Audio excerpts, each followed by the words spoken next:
For the next 10 years, Pluto is going to be completely untethered, unbound from the influence of the sun. And this is not going to happen again for at least 3,000 years. This decade is going to rewrite power, freedom, and the shadows that we've been afraid to face. The question isn't if it will change you, but rather how are you going to be meeting this? Will you be meeting it consciously or will you be swept away? This is why more than ever, somatic work, nervous system regulation, and shadow work are non-negotiable. They're not optional anymore. They are foundational for what we are moving into, what we've already been feeling, and how it's going to just get amped up from here. This is why it's a huge part of the work that I do.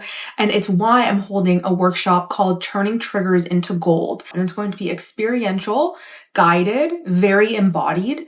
You're going to learn my 4-step method called PACE to help us alchemize triggers in real time, no matter where you are. And it's going to be right before eclipse season when things tend to get a little crazy for us. So love to see you guys there. All that information is in the description. Now let's get into the video. So let's talk about what it means for Pluto to be out of bound. I wanted to show a visual reference so that you can kind of see what this means. When a planet is out of bounds, it is a planet whose declination exceeds 23 degrees and 27 minutes, either north or south of the celestial equator. Pluto generally does that every several decades, maybe a few hundred years, but this time is the last time that's going to happen for thousands of years. August 29th, 2025 is the date we're looking for, and it's going until 2035. So from 2025 to 2035, the sun is what gives us direction. The sun is the king of the solar system, right? The king in mythology in a lot of ways too. When a planet moves out of bounds, it acts more exaggerated. It becomes more of itself. And what does Pluto represent? Pluto represents darkness, the underworld, shadow, rebirth, death, really the death part of rebirth. Because if we think about this, words are often very limiting. Right? This is why I really encourage everybody to understand myths behind the planets, and I like to talk about them because it helps us see what are the words that we use to describe these gods, describe these planets, and why. Because I think about Saturn as being death in some ways, of decay, but Pluto is also often said to be transformation, but it really has an emphasis on the destructive aspect of transformation and not so much about the rebirth aspect, because to me, Uranus is the awakener. Uranus is the rebirth into something new. Pluto is more focused on the dying. So if we think about what is the difference between the death of Saturn and the death of Pluto, so we can understand kind of what we're moving through here. Saturn shows decay, right? Saturn shows us the impermanence of time. I have this tattoo, Memento Mori, remember your mortality. Or a really nice way of saying YOLO, whichever floats your boat. And this is the type of death that Saturn shows us. It shows us the impermanence of the material world, of this earthly reality. However, Pluto's death is eruptive. It is coming from deep within. It feels chaotic. It's something that is trying to come through from our subconscious. So personally, it's our personal subconscious, but collectively, we're talking about the collective shadows here that are coming through regarding Plutonian themes, power, Aquarian themes, freedom, revolution. Now, this is not the only thing that's happening, right? We've got Uranus and Gemini. I talked about this. I've made multiple videos on Uranus and Gemini, especially one about upheaval and chaos. That one I talk about this. Saturn in Aries, Neptune in Aries, Pluto in Aquarius. These are all planets that have been parts of massive revolutions and war and chaos and upheaval across the world. On top of this, so we've got a lot of revolutionary energies. That's the point I'm trying to make. On top of this, in human design, we are entering into a new global frequency. Every several hundred years, we go through a different global frequency change, just like other cycles that we move through on planet Earth, in the universe, right? Planetary cycles, seasonal cycles, menstrual cycles in our bodies, right? We're made up of cycles. This cycle that we're currently in is a cross of planning.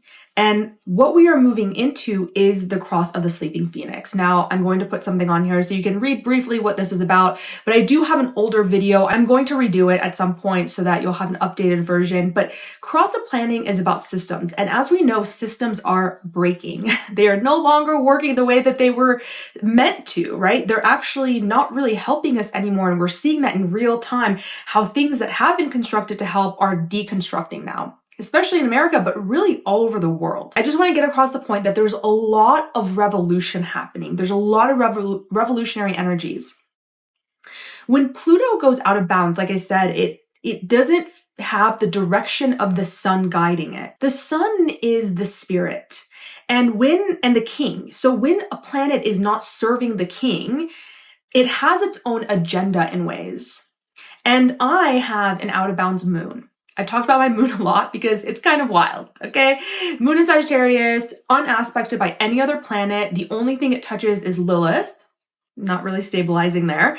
And it is my only planet that is out of bounds in my chart. So my moon is a wild moon. So this is why I understand what it feels like when you have a planet that is out of bounds. It will not be held down. Whatever that planet stands for, it will do whatever it needs to do. It will exaggerate. What's really interesting is that Pluto will go out of bounds to the south or to the north. When it goes to the north, it's often a time of tyranny. So the last time that Pluto was out of bounds was to the north, and it was 1938 to 1953. I'm going to also have the link in the description to this article if you guys are interested. It's a Vedic astrologer who recognized this. So I'm going to have that down there. From 1938 to 1953, Pluto was out of bounds to the north. So of course we know that this was a time, World War II, of tyranny. This time around, it is transiting the south. When it's going out of bounds to the south, it's a time of revolt. It's a time of people rising up. It's rebellions, chaos, collapse, implosion, and shifts that move from the inner world to the outer world. This is why, once again, the somatic shadow work, when we're saying, hey, we got to really work on our own lives before we can step into trying to help the collective. The cross of the sleeping phoenix that we're moving into is about the self, the spirit of the self. And Saturn and Neptune in Aries, about the self. Chiron's been in Aries since 2018. This is a time for us to rewire our relationship to the self so that we can show up collectively in a way that can actually be helpful. I want to just preface this by saying that in human design, I'm a 3/5 emotional projector with my personal incarnation cross in the cross of planning, and I have guilt motivation. I'm here to see beneath the surface, call out what's not working in the systems, but then also give guidance and advice on how to move forward, which of course, none of those will ever supersede your body's wisdom, which is why I also teach you how to listen to your body's wisdom, how to access your body's wisdom. And then because I'm guilt motivation, I'm here to do it by inspiring responsibility, integrity, action, and accountability. So it's not fun sometimes, right? I'm generally not the bearer of good news to people who want to stay light and love and don't want to go down in the darkness, because we know that we need to be able to do both. We can't transcend without rooting down. Then we become egoless and ungrounded. And we all know those people. Okay? They're not fun to be around. And during this time, those people will not be able to handle it. Even with the human design, even with all of the predictions that we make, we don't know how it's going to show up. This is how change works, right? We have to learn how to sit in the unknown and be okay with that, because we don't know what comes next. This is, I talk a little bit about in my Substack, I said a little bit about this, how the soul's path is difficult because it requires sacrifices that we don't know up front.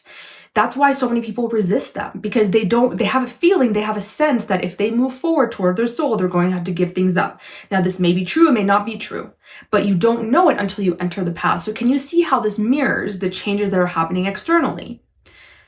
Somatics and shadow work are the two most important things. It's not mobilizing, it's not growing your own food, it's not building community.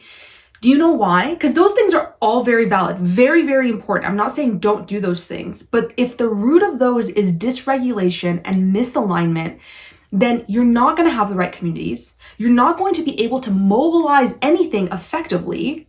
And if you do, it's going to be at the cost of your own self and your own health, which, as somebody who's healed autoimmune diseases and chronic pain, I can tell you, your body and Saturn in Aries, Neptune in Aries, inflammation, Aries fire, it's not going to let you do it. You can try. So it's not that those things are not right. It's that the root of them is this somatic shadow work. So how do we prepare for this shift? Those are the two things. This workshop that I'm doing will help you do one of the things. Let me rephrase that. Don't just learn, embody these things, because the amount of information that we have in this world is overwhelming us. The revolution this time is going to look different. At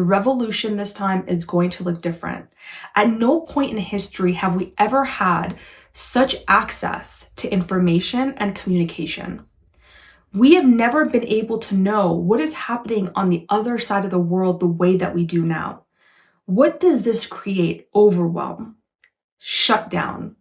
We can't mobilize. I'm so tired of people saying, oh, you need to be doing this, and we're all stuck on our phones. We can't, getting triggered by every little thing, trying to avoid the triggers, not recognizing that they are literally the path to liberation on a material level, yes, but also on a deeper soul level. Then sitting here and telling people like we need to be doing this, but we're not doing any of it. And it's because we're neglecting the body. We're not going to be able to do that anymore. So that's really, honestly, I don't want to just sit here and say doom and gloom, okay? Pluto being unbound from the sun is a big deal. I really feel like 2030 especially is going to be, that's the midpoint of the Saturn-Jupiter conjunction that we had in 2020. It's the opposition, and oppositions are generally, it's like a full moon of the cycle. So when we have that, it generally shows us something coming to fruition. So many things that I just feel in my body are changing, especially with systems and political systems all over the world. I'm currently in the US, so definitely in the US, I see things changing by 2030 in the systems that we have, even in like the two-party systems. I really feel like it's going to be different. We have to get over what has been. There's no going back. It's crumbling. It's done. It's over. And the future, unknown. We don't know what is there. Are you brave enough to walk the path, even if others do not see it yet? This is how we embody new leadership in this new world. When you know and you are able to have the tools that allow you to take aligned action in the way that you know how. Because like I said in my, or maybe I did, I'm not sure if I said this in my Substack, but I did. When we look into the soul path, why do we do that, right? We have the soul path, we have the spiritual path. And I talked about how I envisioned it being a circle with half of it underground, half of it overground. And the descent being the soul path, and then the ascension being the spiritual path. Spiritual path is transcending form, right? It's like, where everything is one. And then the descent into the soul path is to figure out what it is that you uniquely offer to this world. You can't know that if you don't know yourself. And you don't know yourself if you're avoiding every single trigger, if you're avoiding every single sensation that shows up in your body that feels like it's too much, that you don't have the capacity to hold.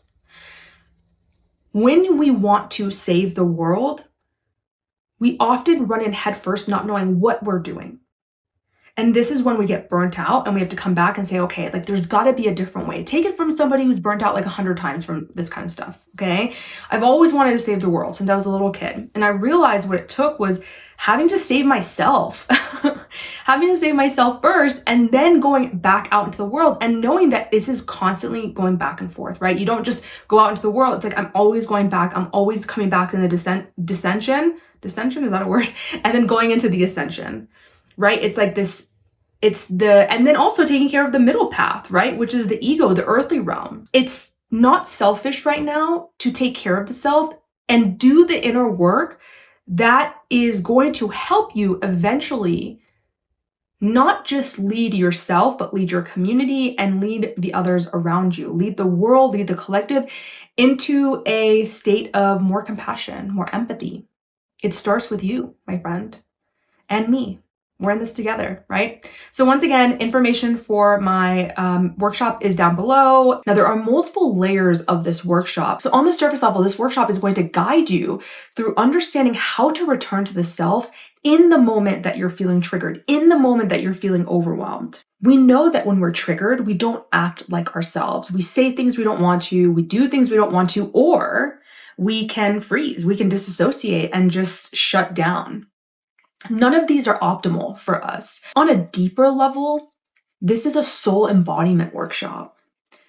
Our triggers are the way to our soul's path. And the soul's path is a descent into the self. If we do not know how to meet our triggers, we are constantly being swept away by them. And we're not seeing the soul that's underneath these repressed emotions in our bodies. So it's twofold. This is the first time that I'm going to be teaching this actual framework. It's going to be 75 minutes on August 23rd with the Virgo new moon. It'll have a live Q&A after. You will get the replay, so if you can't make it live, it's totally fine. You will also get a PDF guide and workbook to go along with it. So this is not just about information. Okay, this is a tool that I want to offer you guys that can transform your entire life, your relationships, your work, like everything that you meet.